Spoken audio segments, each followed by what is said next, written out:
Hello बच्चों, आप सबका टैलेंट इंस्टीट्यूट में स्वागत है। बच्चों, ड्यू सोल का पेपर स्टार्ट हो गया है 4 तारीख को। और पहले जो पेपर है आप लोगों को पॉलिटिकल साइंस, जिसका 7 क्वेश्चन अपलोड हो चुका है और बहुत इम्पोर्टेंट क्वेश्चन है, इसलिए सारे बच्चे इसको पढ़ करके जाएंगे पॉलिटिकल साइंस का। और ये है हिंदी सिनेमा और उसका अध्ययन, आप लोगों का दूसरा जो पेपर है। ठीक है, तो क्वेश्चन है हिंदी सिनेमा का इतिहास पर प्रकाश डालिए। ठीक है, इसका आंसर है भारतीय सिनेमा का इतिहास 19वीं शताब्दी के पहले का है। तो भारतीय सिनेमा का इतिहास कब का है? 19वीं शताब्दी के पहले का है। 1896 में ल्यूमेरे ब्रदर्स द्वारा शूट की गई पहली फिल्म का प्रदर्शन मुंबई में। ठीक है, एक ल्यूमेरे ब्रदर्स व्यक्ति जो थे उनके द्वारा पहला जो फिल्म का शूटिंग हुआ था मुंबई में हुआ था 1896 में। लेकिन वास्तव में सिनेमा का इतिहास तब बना जब लोकप्रिय हरीशचंद्र सखाराम भाटोडेकर को सावे दादा के रूप में जाना जाता था। ल्यूमेरे ब्रदर्स का फिल्म के प्रदर्शन से बहुत अधिक प्रभावित होकर उन्होंने इंग्लैंड से एक कैमरा मंगवाया था। कौन कैमरा मंगवाया था भाई? सखाराम भाटोडेकर। सावे दादा ने एक इंग्लैंड से क्या मंगाया? कैमरा मंगाया। और क्यों मंगाया भाई? तो ल्यूमेरे ब्रदर्स का फिल्म का प्रदर्शन देख करके बहुत प्रभावित हुए और फिर उन्होंने एक कैमरा मंगवाया था।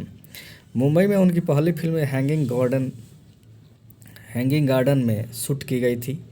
ठीक है, मुंबई में जो है पहली फिल्म का शूटिंग जो हुआ था कहाँ पे हुआ था? हैंगिंग गार्डन में शूट की गई थी, जिसे द रेसलर के रूप में जाना जाता था।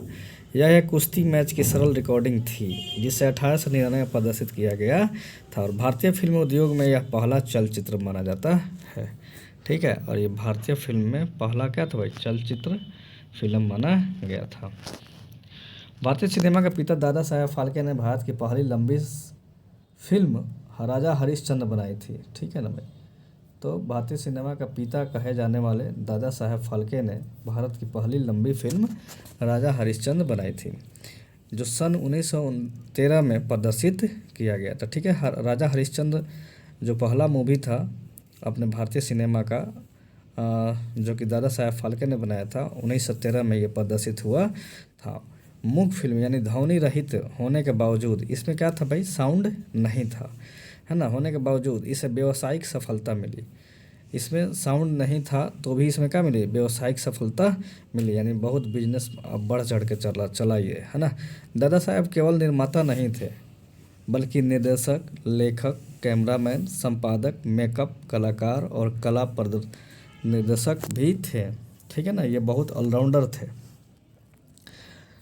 तो भारतीय सिनेमा की पहली फिल्म राजा हरिश्चंद्र थी, जिसे 1914 में लंदन में प्रदर्शित किया गया था। ठीक है, 1913 में भारत में और 1914 में लंदन में प्रदर्शित किया गया। हालांकि भारतीय सिनेमा के सबसे पहले प्रभावशाली व्यक्तित्व दादा साहेब फाल्के ने 1913 से 1918 तक 23 फिल्मों का निर्माण और संचालन किया था। तो 1913 से लेकर के 1918 में दादा साहेब फाल्के ने 23 फिल्म का निर्माण कर चुके थे। भारतीय फिल्म उद्योग की प्रारंभिक वृद्धि हॉलीवुड की तुलना में तेज नहीं थी। ठीक है ना, हॉलीवुड बहुत तेज़ फिल्म बनाती थी, है ना, बहुत ज़्यादा मतलब फिल्म बनाता था लोग। 1920 के दशक के शुरुआत में कई नई फिल्म निर्माण करने वाली कंपनियां उभर कर सामने आई। 1920 में बहुत सारे कंपनी जो है फिल्म बनाने की शुरुआत कर दिया था ना। 20 के दशक में महाभारत और रामायण पौराणिक और ऐतिहासिक तथ्यों और एपिसोड के आधार पर फिल्मों का बोलबाला रहा। लेकिन भारतीय दर्शकों ने हॉलीवुड की फिल्में, विशेष रूप से एक्शन फिल्मों का स्वागत किया। ठीक है ना, तो अपना भारतीय जो दर्शक जो थे वो हॉलीवुड के फिल्म भी जो एक्शन वाली मूवी होती थी उसका मतलब बढ़ चढ़ के देखना शुरू कर दिया, है ना। टॉकीज की शुरुआत आरदे सिर ईरानी द्वारा निर्मित ध्वनि सहित पहली आलम आरा फिल्म थी, जो कि सन 1931 में बम्बई में प्रदर्शित हुई। ठीक है ना, तो पहले बोलने वाली जो मूवी थी आलम आरा थी। ठीक है ना, और कहाँ पे सबसे पहले लगा था? बम्बई में लगा था।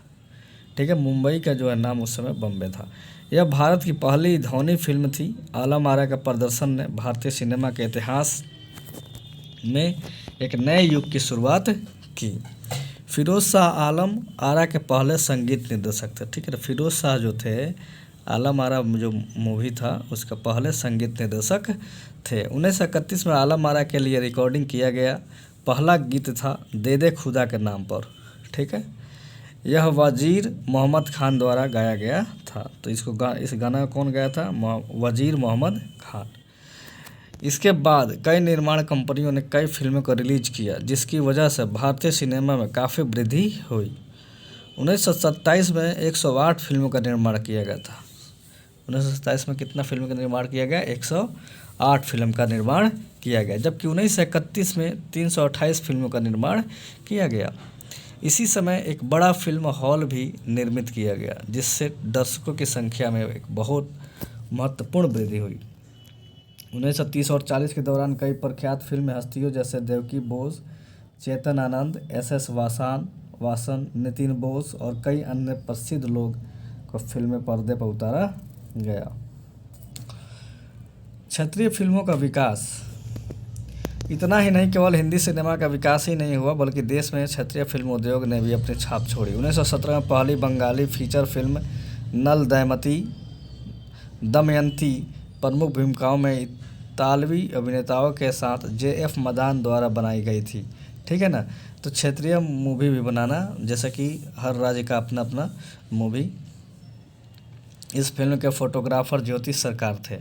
ठीक है ना, जो ये फिल्म था उसका जो फोटोग्राफर थे उनका नाम था ज्योति सरकार थे। 1919 में पहली दक्षिण भारतीय फीचर फिल्म कीचक वधम नामक मूक फिल्म स्क्रीनिंग के माध्यम से दिखाई गई। यह फिल्म मद्रास चेन्नई में R नटराजन मुदलियार द्वारा बनाई गई थी। दादा साहेब फाल्के की बेटी मंदाकिनी पहली बाल कलाकार थी जिन्होंने 1919 में फाल्के की कालिया मर्दन फिल्म में बालकृष्ण की भूमिका निभाई थी। जमाई षष्ठी बंगाली में पहली ध्वनि फिल्म थी, जिसे 1931 में प्रदर्शित किया गया था और यह मदन थिएटर लिमिटेड द्वारा निर्मित की गई थी। कालिदास तमिल की पहली ध्वनि फिल्म थी। HM रेड्डी द्वारा निर्देशित 31 अक्टूबर 1931 को मद्रास में प्रदर्शित की गई थी। बंगाली और दक्षिणी भारतीय भाषाओं के अलावा असमी, उड़िया, पंजाबी, मराठी और कई अन्य भाषाओं में भी क्षेत्रीय फिल्म बनाई गई थी। अयोध्येचा राज पहली मराठी फिल्म थी, जिसे 1932 में V शांताराम द्वारा निर्देशित किया गया था। यह फिल्म 2 भाषाओं में बनाई गई थी। 1932 में अयोध्या का राजा हिंदी में और अयोध्येचा राजा मराठी में प्रभात कंपनी द्वारा निर्मित पहली भारतीय ध्वनि फिल्म थी। एक नए युग का जन्म। द्वितीय विश्व युद्ध के दौरान बनाई जाने वाली फिल्म की संख्या में एक संक्षिप्त गिरावट देखी गई, मूल रूप से आधुनिक भारतीय फिल्म उद्योग का जन्म 1927 के आसपास हुआ था। इस अवधि में फिल्म उद्योग में उल्लेखनीय और उत्कृष्ट परिवर्तन हुए। श्रेष्ठ फिल्म निर्माताओं जैसे सत्यजीत रे और बिमल राय ने फिल्में बनाई। फिल्में निचले वर्ग के अस्तित्व और दैनिक दुखों पर केंद्रित थी। ऐतिहासिक और पौराणिक कथाओं या कहानियों ने फिर से अपनी जगह ले ली और सामाजिक संदेशों के साथ बनने वाली फिल्म श्रेष्ठ मानी जाने लगी। ये फिल्म वेश्यावृत्ति, दहेज, बहुविवाह और अन्य भ्रष्टाचार जैसे विषयों पर आधारित थी, जो हमारे समाज में प्रचलित थे। 1960 के दशक में नए निर्देशक जैसे कि ऋत्विक घटक, मृणाल सेन और अन्य लोगों ने आम आदमी की वास्तविक समस्याओं पर जोर दिया। उन्होंने कुछ बेहतरीन फिल्मों का निर्देशन किया, जिसने भारतीय फिल्म उद्योग के अंतर्राष्ट्रीय फिल्म परिदृश्य में जगह बनाने में सक्षम बनाया। 1950 और 1960 में भारतीय सिनेमा के इतिहास को स्वर्ण युग माना जाता है। ठीक है, 1950 से 60 के जो इतिहास जो है फिल्म जगत में, उसको स्वर्ण युग माना जाता था। ठीक है ना, क्योंकि गुरुदत्त, राज कपूर, दिलीप कुमार, मीना कुमारी, मधुबाला, नरगिस, नूतन, देव आनंद और वाहिदा रहमान जैसे कुछ यादगार कलाकारों का जब उदय हुआ। ठीक है ना, उसी समय 1950 से 60 के दशक में ये सारे हीरोज आए थे, है ना। यह लेख अधूरा रहेगा अगर भारतीय सिनेमा में संगीत के योगदान का उल्लेख नहीं किया जाए। भारतीय फिल्म का गीत एक अभिन्न अंग है। गीतों की उपस्थिति ने अंतर्राष्ट्रीय फिल्मों की तुलना में भारतीय फिल्म को एक विशिष्ट रूप दिया है। भारतीय फिल्म उद्योग ने कई प्रतिभाशाली संगीतकार, संगीत निर्देशक और कलाकारों का निर्माण किया गया। भारतीय सिनेमा अब भारत तक सीमित नहीं है और अब इसकी सराहना अंतर्राष्ट्रीय दर्शकों द्वारा की जा रही है। बॉलीवुड बॉक्स ऑफिस संग्रह में विदेशी बाजार का योगदान काफ़ी उल्लेखनीय है।